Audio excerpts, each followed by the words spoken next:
Indeed, Natasha, the ANC is having this particular gathering of over 6,000 of its councillors across the country where they will be engaging with them. And the exact number of those particular councillors is about 4,380 of the African National Congress across all municipalities in the country. The president of the ANC, Cyril Ramaphosa, he is currently in an officials meeting with the other officials of the party, Ramaphosa, Deputy President Mashatile, and also the Secretary General Fikile Mbalula, going to the two DSGs, Marupin Ramokgopa and Nomvula Mokonyane, and also the National Chairperson, Kwere Mantashe. They are deliberating on the outcomes of the NEC meeting, compiling that particular speech that the President of the African National Congress, Cyril Ramaphosa, will deliver to these councillors to call them onto action on what they ultimately need to do to try and revive the ANC's electoral fortunes and the growing social distance that is there between the ANC and the electorate.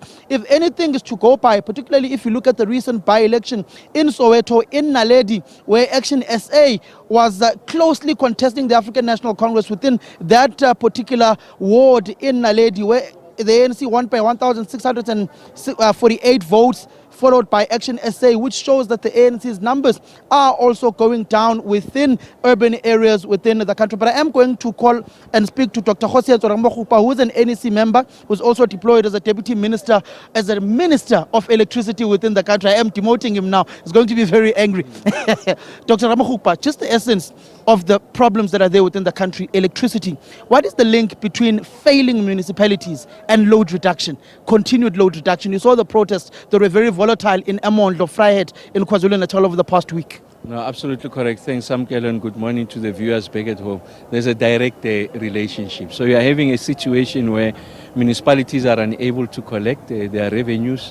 Remember that the primary source of revenue for municipalities is around utilities, electricity and water. They set up a surcharge, and that surcharge is the one that they use to redeploy into social infrastructure. And the other one is on rates and taxes. So we're increasingly seeing that as a result of an economy that's not performing, as a result of tariff increases in the electricity, people are finding it increasingly unable to pay. And that results in the kind of crisis that we are experiencing now. So municipalities collectively in the country, they are owed over 400 billion rands. And in return, municipalities are owing ESCOM just above 100 billion rand. So it's a situation that is unsustainable. So one of the issues that we are addressing today, the president in his capacity as the president of the ANC will translate that into government, is an intervention in relation to ending load reduction.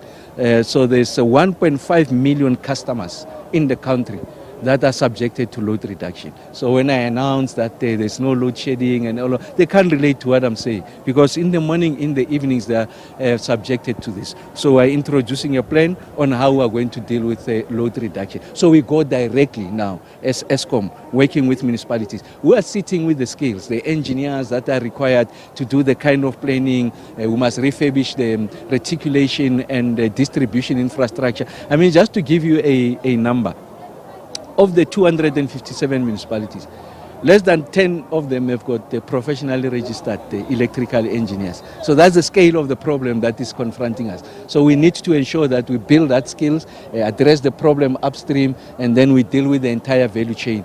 The intention is that in no more than 18 months, we should have ended load reduction. I'm confident that we can do it much earlier if we get cooperation of communities. We go into a space and ensure that we roll out smart meters, and then we don't penalize those that are paying. The situation we're having now is that people are connected to the same transformer.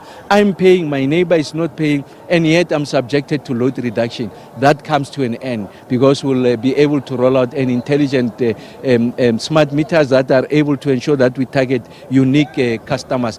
But yes, your point is that it deteriorates the experiences of our people, and that's why we see the levels of a protest that we are seeing justified. So it's important that we move into the space and address the situation once and for all. Load reduction is not the only problem, Dr. Ramokgopa. If you look at the water provision issue, you are a civil engineer by profession.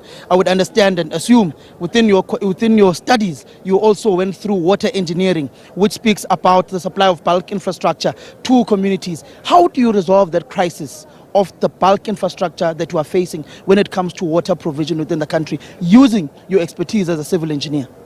Oh yes, I enjoy the fact that I majored in water. So if you look at the nature of the problem, you are not sitting with the bulk, you are sitting with the reticulation. Let me give you a number. Municipalities lose up to 40% of their water. So they buy water for 100 rands and they lose 40 rands of that water through leakages and the like. If we're to address just the leakages, we'll be able to address the issues of Coronationville, Westbury and the like. And that's why we need to invest in ensuring that we build municipal capacity to address the reticulation infrastructure. Thank you very much, Dr. Kgosientsho Ramokgopa. There's the President of the African National Congress, Cyril Ramaphosa. He is actually arriving now. The Deputy President, Paul Mashatile, and the other officials of the party are inside this particular building adjacent to us by the stadium. They are currently engaging on a number of issues, particularly on the outcomes of that NEC meeting and some of the interventions that will ultimately be made in these municipalities across the country. You did hear earlier on, speaking to the Secretary General of the ANC, Samkele Maseko, saying that interventions will definitely be made within the municipalities across the country, basically signaling that there will be some reshuffles taking place. You did see in the Free State province when the Provincial Executive Committee, led by Tiso Tihelele and also Mxolisi Tukwana, the provincial chair of the ANC in the Free State, when they took decisions to reshuffle some of the mayors within the troubled municipalities of the Free State province, the Troikas, they were met with some resistance. About 7 municipalities, 7 mayors, 7 speakers were ultimately refusing and basically refusing to be reshuffled by the African National Congress within that particular province. It's going to be interesting how the Secretary General of the ANC, Samkele Maseko, and the other ANC officials are going to enforce these particular decisions to try and redeploy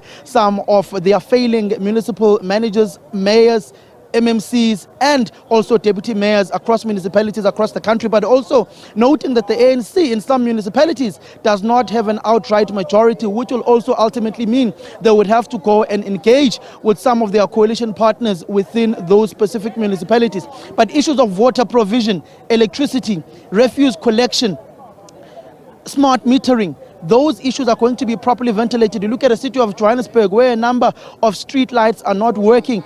There is an aggressive campaign by Johannesburg Roads Agency and the provincial government where you have over 600 street lights, traffic lights that are non-functional in the economic hub of the country, the 3 metros of Ekurhuleni, Tshwane, Johannesburg. Those are trying to be fixed at this point in time, but South Africans have been subjected to a city, in the words of President Ramaphosa, of Johannesburg, that is torn, that he felt as if he was driving through a dark city one day when he was traveling to his township in Shawelo in Soweto. You go to downtown Johannesburg, Donfontein areas, you go to those particular areas, you are met with a huge stench. When you go to areas such as Gwamaimai, where sewage, raw sewage runs down the streets of Johannesburg unabated. Those are some of the issues that characterize South African municipalities where infrastructure and governance has totally dilapidated over the course of the years.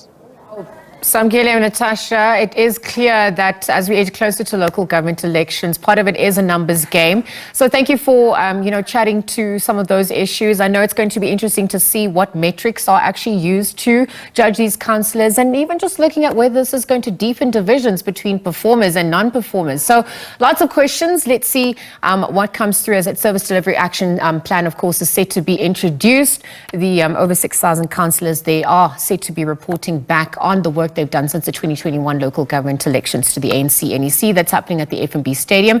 Natasha Puri and Samkele Maseko, senior reporters there, bringing us rolling coverage as it continues.